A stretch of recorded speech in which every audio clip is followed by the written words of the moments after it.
സുഹൃത്തെ, ഇന്ന് നമുക്ക് നോക്കാം താങ്കളുടെ എനർജി, താങ്കളുടെ പേഴ്സൻ്റെ എനർജി, നിങ്ങളുടെ ഇടയിലുള്ള ഇപ്പോഴത്തെ എനർജി എന്താണ്, നിയർ ഫ്യൂച്ചർ എന്താണ്, ഔട്ട്കം എന്താണ്, ഇത്തരം കാര്യങ്ങളാണ് നോക്കുന്നത്. അപ്പോൾ നമുക്ക് നോക്കാം എന്താണ് നിങ്ങളുടെ നിയർ ഫ്യൂച്ചർ എന്താണെന്ന് നോക്കാം. നിങ്ങളുടെ ഇത്തരം കാര്യങ്ങളൊക്കെ നോക്കട്ടെ. അപ്പോൾ ഓരോ സമയത്തും ഓരോ എനർജി മാറിക്കൊണ്ടിരിക്കുമല്ലോ. അപ്പം നമ്മൾ മാനിഫെസ്റ്റ് ചെയ്യുക, അതേപോലെ തന്നെ നമ്മളുടെ ക്യാരക്ടർ ഡെവലപ്പ് ആയിക്കൊണ്ടിരിക്കുക. നിങ്ങൾ തീർച്ചയായിട്ടും ഈ ടാരോട്ട് റീഡിങ്ങിൽ എത്തുന്നത് തീർച്ചയായിട്ടും ലൈഫിൽ ഒറ്റപ്പെട്ടു പോകുന്നവരും എന്ത് ചെയ്യും എന്നറിയാതെ വിഷമിച്ചിരിക്കുമ്പോഴായിരിക്കും നിങ്ങളുടെ മുന്നിലേക്ക് റീഡിങ് എത്തുന്നത്. അപ്പോൾ തീർച്ചയായും ഡിവൈനിൽ സർവ്വവും സമർപ്പിച്ച് കഴിയുന്നവരോ നിരന്തരമായ പ്രാർത്ഥനയുള്ളവരോ മനസ്സിൽ നന്മയുള്ള ആൾക്കാർ മാത്രമേ ഈ റീഡിങ്ങിൻ്റെ ഭാഗത്തേക്ക് വരത്തുള്ളൂ. അവരുടെ മുന്നിലേക്ക് ഈ റീഡിങ് എത്തുകയുള്ളൂ, അല്ലാതെ വേറെ ആരുടെ മുന്നിൽ എത്തത്തില്ല. നമ്മുടെ നോക്കിയാൽ ഈ ലോകത്ത് എത്രയോ കോടി ജനങ്ങളുണ്ട്, പക്ഷേ ഇതിൽ വളരെ കുറച്ച് ആൾക്കാരിൽ ഈ ഭാഗത്തേക്ക് വരത്തുള്ളൂ. അപ്പോൾ ഈശ്വരൻ്റെ കടാക്ഷമുള്ള വ്യക്തികൾ മാത്രമേ ഈ ഭാഗത്തേക്ക് വരാൻ ചാൻസ് ഉള്ളൂ. അവർ നിങ്ങളുടെ മനസ്സിൽ നന്മയുള്ളത് കൊണ്ട് മാത്രം നിങ്ങൾ ഇങ്ങോട്ട് എത്തിപ്പെടുന്നതും ഈ വീഡിയോ കാണുന്നതും അതുപോലെ നിങ്ങൾക്ക് ഹീലിംഗ് നടത്തപ്പെടുകയും ചെയ്യുന്നത്. നിങ്ങൾക്ക് മുന്നോട്ടുള്ള ഒരു പ്രചോദനം, അതാണ് ഈ വീഡിയോയിലൂടെ കിട്ടുന്നത്. അതായത് ഈശ്വരൻ്റെ ഒരു കയ്യൊപ്പാണിത്. ഞങ്ങളും അതിനായി ജനിച്ചവരാണ്. ഞങ്ങളുടെ ലൈഫ് പർപ്പസ് ഇതൊക്കെ തന്നെയാണ്. നമ്മൾക്കും അറിയത്തില്ല ഞങ്ങളുടെ ലൈഫ് പർപ്പസ് എന്താണെന്ന് അറിയത്തില്ലായിരുന്നു. ഈ കാർഡിനെ കുറിച്ചോ ഈ റീഡിങ്ങിനെ കുറിച്ചോ ഒരു അവയർനെസ് ഇല്ലാത്ത വ്യക്തികളായിരുന്നു നമ്മൾ. ഇവിടെ എത്തിച്ചേർന്നിട്ടുണ്ടെങ്കിൽ അതെല്ലാം ഈശ്വരൻ്റെ കയ്യൊപ്പാണ്. അപ്പോൾ തീർച്ചയായിട്ടും നമുക്ക് നോക്കാം നിങ്ങളുടെ എനർജി എന്താണെന്ന് നോക്കാം, നിങ്ങളുടെ പേഴ്സൻ്റെ എനർജി എന്താണെന്ന് നോക്കാം. ആദ്യം നിങ്ങളുടെ പേഴ്സൻ്റെ എനർജിയാണ്. നിങ്ങളുടെ പേഴ്സൺ നല്ല ജോലിയിലാണ്, ജോലി തിരക്കിലാണ്. അദ്ദേഹം ഫിനാൻഷ്യലി ഗ്രൗണ്ടഡ് ആകാൻ വേണ്ടി ജോലിയോട് ജോലി, ജോലിയോട് ജോലി, ജോലിയോട് ജോലി. അപ്പോൾ ആ ഒരു അവസ്ഥയിലാണ് കാണുന്നത്. ഓക്കെ, പിന്നെ നിങ്ങളുടെ അവസ്ഥ എന്താണെന്ന് നോക്കട്ടെ. നിങ്ങളുടെ എനർജി ഇതാണ്. 8 ഓഫ് കപ്സ്. 8 ഓഫ് കപ്സ് എന്ന് പറഞ്ഞാൽ നിങ്ങൾക്ക് ഉള്ളിൽ നല്ല ആവേശമുണ്ട്. കപ്പുകളൊക്കെ നന്നായിട്ട് അടുക്കി വെച്ചിട്ട് ആവേശപൂർവ്വം മുന്നോട്ട് പോകുന്നൊരു വ്യക്തിയാണ് കാണുന്നത്. തീർച്ചയായിട്ടും യൂണിവേഴ്സിൻ്റെ സപ്പോർട്ടോടെയുണ്ട്. നല്ല പ്രതീക്ഷ മനസ്സിലുണ്ട്.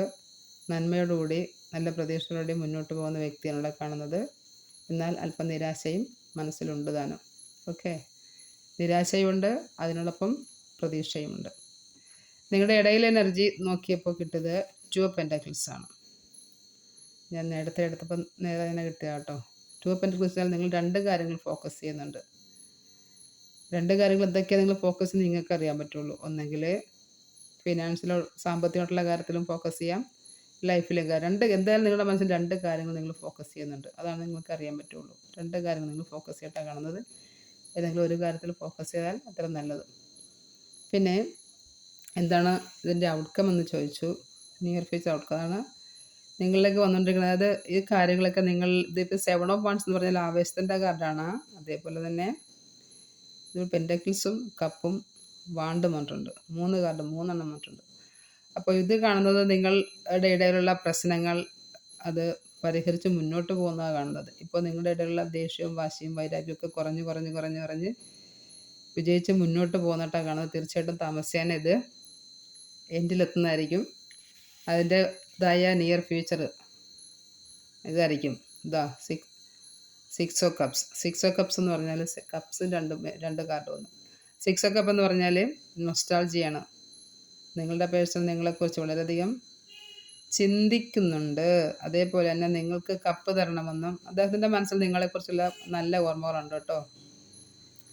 നിങ്ങളായിട്ട് സഹകരിച്ചിരുന്നപ്പോൾ, നിങ്ങളായിട്ട് ജീവിച്ചു പോന്നപ്പോൾ, നിങ്ങളായിട്ട് ഉള്ള ആ പഴയ കാലത്ത് നിങ്ങളായിട്ട് എങ്ങനെയാണോ കഴിഞ്ഞ ആ സമയത്ത് അദ്ദേഹത്തിന് ഭയങ്കര സന്തോഷകരമായ ഫീലിങ്സ് ഉണ്ടാകുന്ന സമയമായിരുന്നു. അപ്പോൾ നിങ്ങളുമായിട്ട് ഇപ്പോൾ അകന്ന് നിൽക്കുമ്പോഴത്തേക്ക് ഭയങ്കര അധികം വിരഹത, അതായത് ഒരു നൊസ്റ്റാൾജി അനുഭവപ്പെടുന്നുണ്ട്. അതിനെക്കുറിച്ച് ഓർത്ത് ഗൃഹാതുരത്വം എന്ന് പറയും അല്ലേ മലയാളം. അപ്പോൾ അദ്ദേഹം തീർച്ചയായിട്ടും നിങ്ങൾക്ക് കപ്പുമായിട്ട് വരുന്നുണ്ട്. Let us wait and see. അപ്പോൾ തീർച്ചയായിട്ടും നിങ്ങൾക്കുള്ള കപ്പുമായിട്ട് നിങ്ങളുടെ പേഴ്സൺ വരുന്നുണ്ട്. അപ്പോൾ നിങ്ങൾ ഓരോ ദിവസവും പ്രതീക്ഷയോടെ ഇരിക്കുക, മാനിഫെസ്റ്റ് ചെയ്യുക, എപ്പോഴും നന്ദി പറയുക. നിങ്ങൾക്ക് എന്തെങ്കിലുമൊക്കെ നിങ്ങൾ എല്ലാ കാര്യത്തിലും എപ്പോഴും നന്ദിയുള്ളവരായിരുന്നുള്ളൂ. നിങ്ങൾക്ക് ഇപ്പോഴുള്ള വീടിന് നന്ദി പറയുക, നിങ്ങൾക്ക് കിട്ടുന്ന ഭക്ഷണത്തിന് നന്ദി പറയുക, ധരിക്കുന്ന വസ്ത്രത്തിന് നന്ദി പറയുക, അതിൻ്റെ പിന്നിൽ പ്രവർത്തിച്ച ഓരോ വ്യക്തികൾക്ക് നന്ദി പറയുക. അങ്ങനെ നന്ദികൾ എപ്പോഴും ഗ്രാറ്റിറ്റ്യൂഡ് ആയിരിക്കും. നന്ദി പറയുക. അപ്പോഴത്തേക്ക് എല്ലാം ശരിയായിക്കോളും. നിങ്ങളുടെ മനസ്സിൽ നന്മകൾ നിറഞ്ഞോളും. ഓക്കെ. നന്മയുള്ളവർക്കേ തീർച്ചയായും നല്ല ചെയ്യാൻ പറ്റുള്ളൂ. നല്ല കാര്യങ്ങൾ കേൾക്കാൻ പറ്റുള്ളൂ. നന്മയുണ്ടാകട്ടെ എപ്പോഴും നിങ്ങളുടെ മനസ്സിൽ. നല്ല ആൾക്കാരായിരിക്കട്ടെ. നല്ലത് മാത്രം കേൾക്കുവാനും നല്ലത് മാത്രം. പിന്നെ നമ്മൾ എപ്പോഴും നല്ല ആൾക്കാരെ തീർച്ചയായിട്ടും ദൈവം കൂടുതൽ പരീക്ഷിക്കുള്ളൂ. അപ്പോൾ നമ്മൾക്ക് എന്തുമാത്രം ക്ഷമയുണ്ടെന്ന് അറിയാൻ വേണ്ടി കൂടുതൽ പരീക്ഷ തന്നുകൊണ്ടിരിക്കും. അതൊക്കെ വിജയിച്ച് മുന്നോട്ട് പോകണം. തീർച്ചയായിട്ടും ഒരു നല്ലൊരു ജീവിതം നമുക്കായിട്ട് നിങ്ങൾ ഓരോ വ്യക്തികളായിട്ടും കരുതി വെച്ചിട്ടുണ്ട്. Okay friends, thank you for watch my video. നിങ്ങൾക്ക് ഇഷ്ടപ്പെടുകയാണെങ്കിൽ ഒന്ന് ലൈക്ക് ചെയ്യുക, കമൻറ്റ് ചെയ്യുക. ഓക്കെ. നെഗറ്റീവായിട്ടൊന്നും കമൻറ്റ് ഇട്ടേക്കണ്ട. പോസിറ്റീവായിട്ട് മാത്രം കമൻറ്റ് ഇടുക. നമ്മൾ പോസിറ്റീവായിട്ട് ചിന്തിച്ചാൽ മാത്രമേ പോസിറ്റീവ് കമൻറ്റ് ഇടാൻ സാധിക്കുള്ളൂ. നമ്മൾ നെഗറ്റീവായിട്ട് ചിന്തിച്ചാൽ അത് നമ്മുടെ ബ്രെയിനിലേക്കും ആ നെഗറ്റീവ് ചിന്ത പോകും. അതുകൊണ്ട് അത് വേണ്ട. കമൻറ്റ് ഇട്ടില്ലെങ്കിലും പ്രശ്നമില്ല. പക്ഷേ പോസിറ്റീവായിട്ട് കമൻറ്റ് ഇടുക. Thank you.